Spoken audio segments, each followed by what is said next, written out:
Hello everyone, my name is Paula O'Donohoe, the author of the lesson plan on the Coen statue in the Netherlands and the Monumental Challenges Toolkit.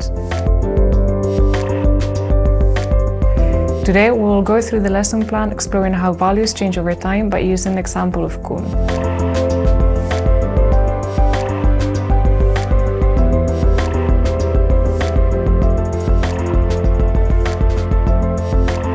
To analyze how values change over time, it is useful to keep in mind the change and continuity historical thinking concept.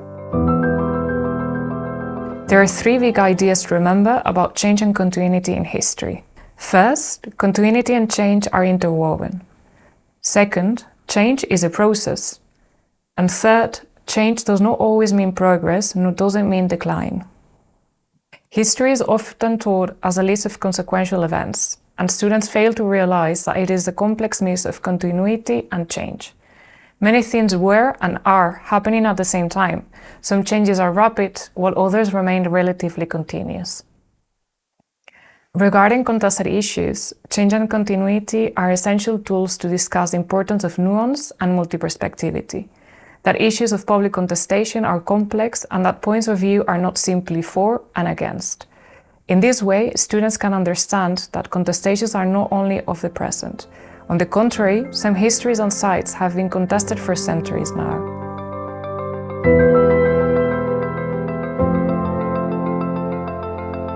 There are different tools available to map values and emotions related to a specific topic or site. For example, emotion networking is an exercise that provides insights into complicated interplays between emotions, interest, and different sorts of knowledge, and between plays of history and people. The aim is for participants to notice changes in these relationships and to become aware of the complex dynamics surrounding these sites.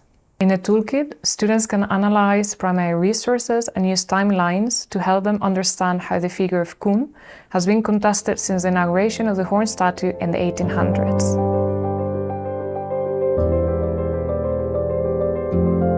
In the contestation and history of Coen, we can see that different narratives and opinions change over time, but also some that are continuous, such as the contestation over his violent actions in Banda. Exercises such as emotion networking can allow students to map different opinions that exist around the statue, those calling for its removal, those calling for its contextualization, or those calling for its conservation.